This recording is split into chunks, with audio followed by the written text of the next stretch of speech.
and welcome. These are horse racing selections for Friday, the 1st of September. I am Flat Cap Callum and I'm hoping you're all very, very well. Alright, oh dear, Thursday. We'll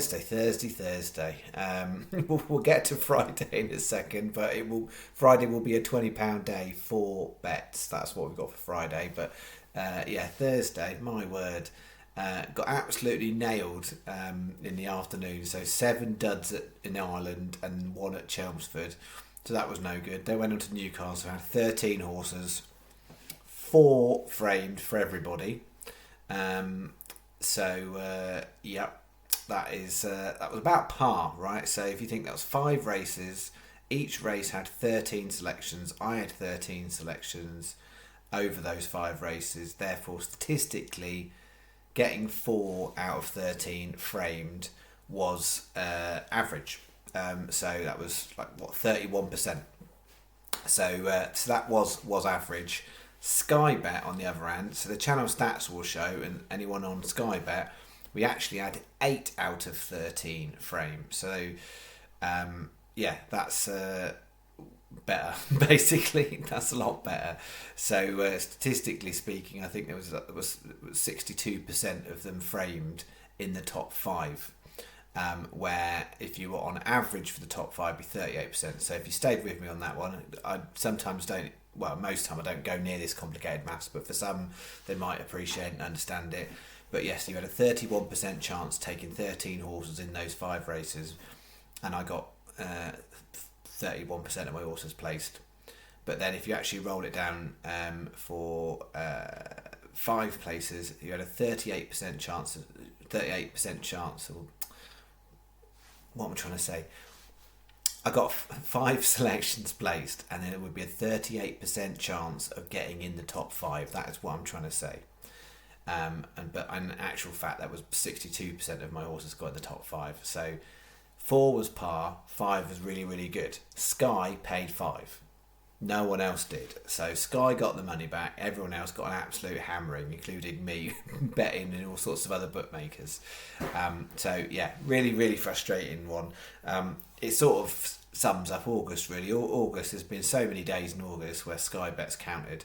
But yeah, the chance of that, of having, playing in 5 races and having 4 5th places, just nuts. I think it was like a neck, a short end, a 3/4 of a length, 3/4 of a length. And to be fair, I'd say all of them, possibly not Tiger Bay, but borderline. They're all ones that got a little bit held up. So Tiger Bay wasn't held up, but it wasn't falling away at the finish. But the other 3 were all a bit late on the scene. And yeah, Newcastle, generally speaking, there was no room up that inside rail. Whereas a lot of the time at Newcastle, they do run up the middle. But today, mainly it was on the rail, and so yeah, there was a lot of hard luck stories, not just my own selections. So yeah, Channel got most of the money back. Most people wouldn't have even scraped £3. I think it was about £2 something return. Not how you want to end the month. We want to start the new month really, really lovely, don't we? But as I kind of advertise, there's a lot of racing on Friday, but 8 meetings, but not loads for me to get into and get excited about. So I've got a 4-bet staking plan, and what else would you want on a Friday but a Win Trixie? Not been seen for a long time. A Win Trixie is making a return, as well as an afternoon split leg lucky. Bit more complicated Irish bet. I've got four tea time Irish races, 2 Hawk races. I've got 2 in and 2 I've got 1 in, and you'll see. I'm hoping it's quite clear the way I've written it out. But basically, it's 2 Yankees that have got 2 different legs in them. So 2 of the same legs and 2 different legs. Then we've got additional doubles on those main 2 down Royal races, and 3 singles. We will see what questions I got, and then we're finishing off in an evening, mainly Wolverhampton Yankee. So it adds up to a £20 stake if you still want to play the game. To be fair, it has showed me today because it was a rough day for most, except using Sky. It did mean it, a lot of the haters came out, which I was like, oh, do you know, I haven't seen them for a while. Maybe that, I think that just told me that I've probably done all right since I've been back from holiday. People tend to save it up because you can't hate on someone when they're actually having an all right little run or a few good days. But as soon as you have a bad day, they're on you like hawks. On you like hawks, they are. But such is life. Such is life. Not everybody gets it. Not everybody will. And I don't. It's not up to me to try and convince. I'm not trying to convince anyone of anything. I'm just putting out my tips. I'm a casual punter, folks. Putting out my tips. I just happen to make a few quid doing it. And long term on the channel, we've done it. That's what it is. I don't do things how most people do them. I put out volumes of horses, and as soon as you have a bad day, particularly when there's lots of horses, people go, your strategy is wrong, it's rubbish, look at that, you know, get your bingo balls out, whatever it might be. People like to say things, because if I just put one horse out every day and then, you know, once a week one of them did all right, people wouldn't notice. When you're putting out lots and you have a bad day, it's very noticeable because you look absolutely dire. But if I got it right most days, then it'd be a whole different story, wouldn't it? Because that would make the game really easy. What I would say about Newcastle as well is there was one of those handicaps I didn't want to play in. So outside the 2-year-old race, I wasn't going to go with there. But the one I left out, which was the 7:45. I absolutely stand by the decision to leave out the 7:45. So as much as I'd say Newcastle on balance looked like, when I go through his percentages, when you talk about fifth places, it went well in terms of percentages. With that 7:45, it was the lowest combined odd. The first four were the lowest combined odds of any other race. The biggest price in the first four was 10-1. All the other races had a bigger price than that. But if you actually added the first four together. So it was the race with the least value in, if you catch my drift, or the market had that race the most right, the 7:45. So if you were going to leave one out, it was the right one.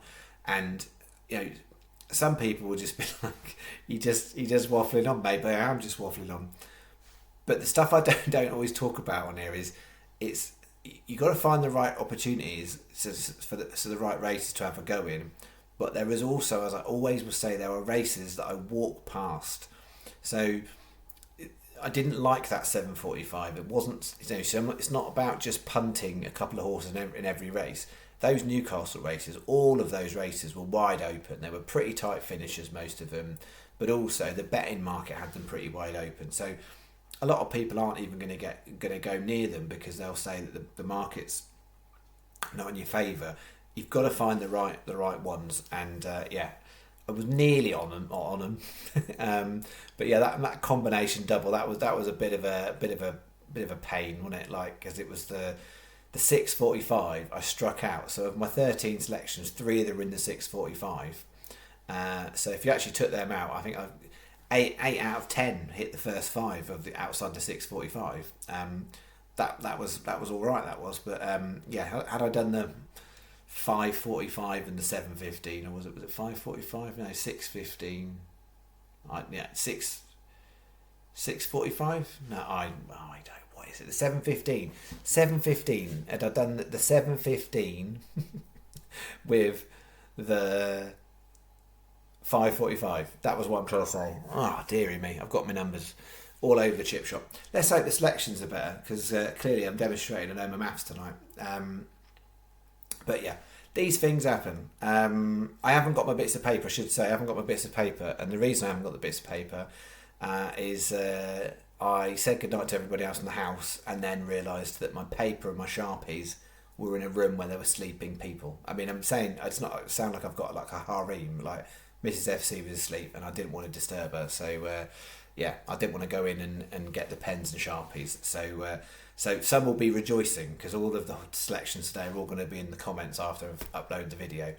I know some people prefer it. My point is, and it will always stand to be, If all I wanted to do was write down my selections and shove them on the internet, I wouldn't use YouTube, because there'll be a bunch of people who wouldn't even bother going anywhere near the video. They just take the tips, and then they'll come and slag me off when they don't do any well, and not hear in the context of why. You know, you want to know whether it's a borderline one or a really good one or a whatevery one. So yeah, I like to put context out. It's why I do YouTube. I don't do Telegram. I don't do Twitter. Literally don't even think I've ever had I haven't got a Twitter. I don't use Twitter. But probably at some point set up a Twitter account somewhere. I don't know. So yeah. So I do YouTube for a reason to put it up there. I appreciate it's more of a faff. You've got to do some screenshots and then you've got to try and type it out. Whereas if you literally can just digitally copy it, it's different. I get that. But people have got choices to make, haven't they? All right. Yeah, what was I going to say? Yeah, so I haven't got the papers from Thursday, but I've talked it through. But basically, Bet 5, it had two fifth places, I think, didn't it? And so for Sky Bet, that made it with Street Lightning 16s for everybody, and then Arthur's Realm and Swayze. Tiger Bay was Sky Bet only in the Bet 4, and that drifted to 40 to 1, but I only had 18s for Channel anyway. So that was that. Anything to say on? Let me just find it on here. I've got them written down on my phone that's propped up. So for Friday selections, yeah, I've got a Fontwell win Trixie. If people hadn't noticed, I generally tend to do more Trixies on the jumps. Smaller fields and easier to rule out some is what I find. So therefore, you're often in some of these smaller fiddly races down to a really 2 or 3 that might do the business. But I was quite happy. I found a Fontwell. I mean, I haven't been looking loads recently, but yeah, I found a Fontwell win Trixie. So it is a Fontwell win Trixie. It's only a £1.80 bet. It will turn you around something like 20 times your stake if it comes in. So, they don't look like much, but they can. Two wins and it covers itself. 3 wins and you got a nice little return on there. 1 win or no wins, they look like terrible bets because you're putting up shorties. And then the afternoon one, I've got on there a Carlisle and 3 Thirsk options. The one I was going to talk about was the 4:55 Thirsk. I did have a mild debate about including it. It's a 5-runner race, and I've split-legged it between the 2 outsiders. But I think the front 3 in the market are worth taking on, and I think the bottom 2, Smart Champion and Oasis Prince, have both got some back form that say they could be involved. So getting quarter of the odds, I think they're 14s and 33s. I thought it was well worth having a little go on that one. It may well be the market's got that right, because the front 2 in the market, I think the front 2, maybe the front 3, the 3-year-olds who could be progressive. But you get funny things go on with pace in those races. So yeah, it's well worth taking those 2 in split leg. I'm hoping the Ireland bet, which is Bet 3, is straight.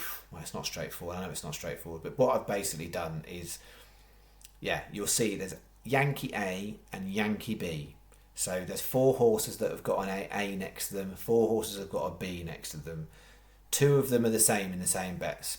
And then I've got an additional doubles on the 2 main Down Royal handicaps on my preferred, my 2 selections on those ones. So the other 2 in those bets, it's the 605 Down Royal. It's a bad each way bet, but Mount Frisco 100% is the right selection for me in that one all day long. It was a nice little Yankee Lucky 15 filler. And then I've got 1 at Wexford, the only horse at Wexford, Jackie Mack.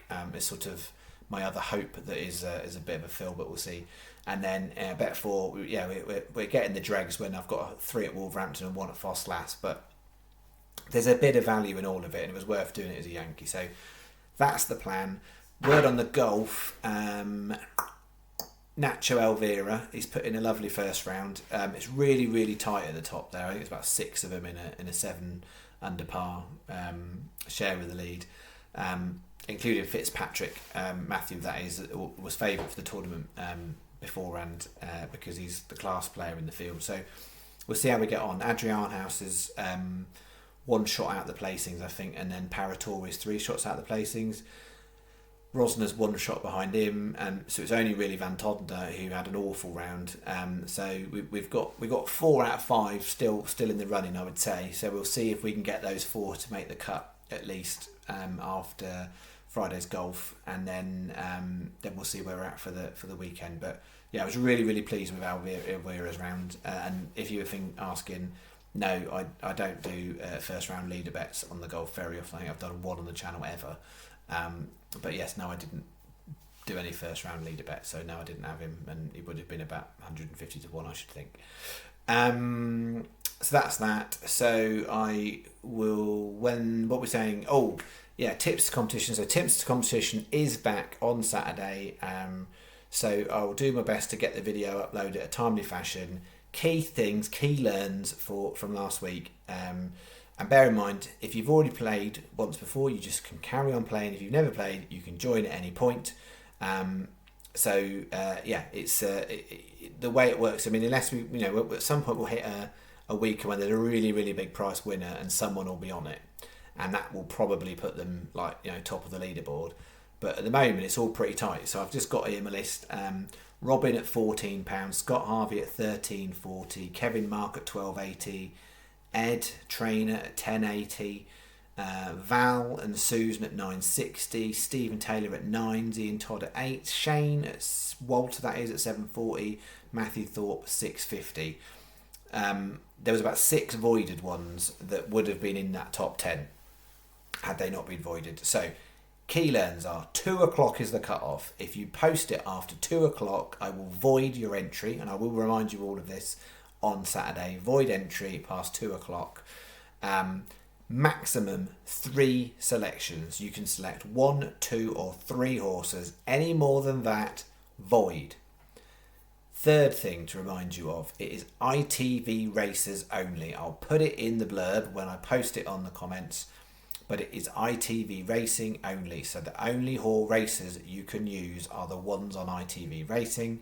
And the fourth thing, you have to reply to the comment thread. So I write a comment with all the deets, you have to reply to that. If you put your reply anywhere else in the comment, it does not count. It has to be a reply to that. And the reason being, I don't want to fill traffic up with loads of other things, because I'm still happy for people to put their own bets out. This is a competition thing. So by replying to the thread, that's there. You will then know that I've accepted it when I have hearted with my little flat cap symbol heart thing to say I've acknowledged your one. Now, fifth thing, important thing, an additional one, and there was a good chat about this in the comments, which I think is completely valid to do. Once you have written your selections in that reply, you are not allowed to edit that specific comment, because if you do, that will invalidate it, because no one will know whether or not you've, and I know 99% of people are decent folk and they're not gonna, and it's not like a prize on the line for it. But just to save any arguments and disagreement, you can't edit it. If you want to or need to make a change before 2 o'clock, perfectly fine. Delete your original and then re-reply. That is absolutely fine. And a couple of people did do that last week. So it needs to be a reply. If you need to change it because you've made a mistake or you've changed your mind or there's a non-runner before 2 o'clock and you want to do whatever you want to do, perfectly fine. Delete your original entry and resubmit. If there are edits on there, then I think maybe I'll give you a yellow card or something like that to start with. But it's really hard to say that. But I can't. No, I'm not. It'll be void straight away because for benefit of the doubt. Because if somebody happens to then have like a massive win and it's got an edit on it, then people are going to be suspicious. So yes, it has to be a reply, not edited. It can be re-replied. It needs to be before 2 o'clock. No more than 3 selections. It has to be the races on ITV. And there was a couple of people, just to get that memo across, singles only singles. You can't do multiples for the competition. If then, outside of the competition, you want to still post your own bets and tips and stuff, do that. But equally, just watch out that if you happen to put 3 horses and you put some points next to it or whatever, then people might think it's an entry for the tips competition. But yeah, So yeah, overall it was interesting. 52 valid entries. We had 16 made profit, which was 30%. 56% lost everything. So just over half of people entered lost all their money. So it'd be interesting to see how that compares from week to week, because it was a low odds week last week. I would say that a lot of people were picking up places at big odds, but there wasn't any. I don't think there's any double figure price winners. But yeah, there was 24 avoided entries, 9 of which did make profit. But of those 24 avoided, there was another 50% of those 12 of those that did lose everything as well. So I'll go through some of that again on Saturday for those that want to know it. But you can't say I haven't told you the rules multiple times. So if you avoided and you're knocked off about it, do you know what you've lost? Nothing. You haven't lost anything, because you're not actually going to win anything other than the pride and joy to be competing and doing well in the Flat Cap Callum Tips the League. So we've got 5 Saturdays in September, so it'll be good to see if sort of August is done. We'll do cumulative, but I'll also do a little separate kind of week shout out and then a monthly shout out. So if you were a void or you didn't enter it last week, there is a chance to come out on top for September. Yeah, there we go. All right, I think I'll leave it there. Thank you very much, because I've ended up uploading later than I thought, which is, my life. And I will be back Saturday morning. It'll be free bets first, and then it'll be the channel stuff. Expectation is it's a quiet Saturday. So we'll see what I've got to play with. Thank you very much. Bye bye.